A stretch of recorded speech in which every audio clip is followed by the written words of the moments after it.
American Dream Machines. Everybody wants a piece of the American dream. American Dream Machines is rock and roll and beautiful cars. It was Hendrix, born to be wild, and heavy metal thunder. These were the designs of Harley Earl, a masterpiece grille. These are the cars that people dreamed about in the 50s, and they still dream about them today. True works of art on four wheels. Welcome to Car Heaven.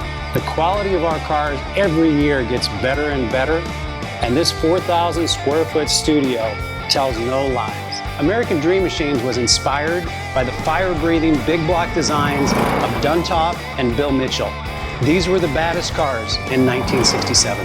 It's not all about the numbers. If we can get 500, 600, 700 horsepower in one of these street beasts, it's a whole lot of fun. At American Dream Machines, we've purchased thousands of cars over the years, and we've learned the hard way. We had to fix them. Our mechanics and restoration staff here are the dream team, and they get 200 cars a year ready for our customers.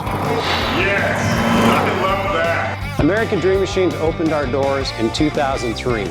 We've sold thousands of cars all over the country and all over the world.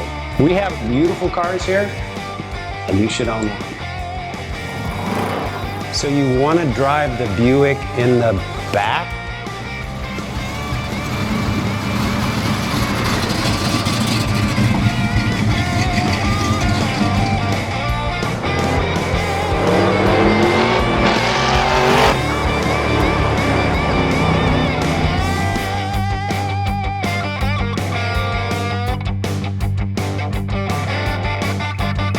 Just living the dream.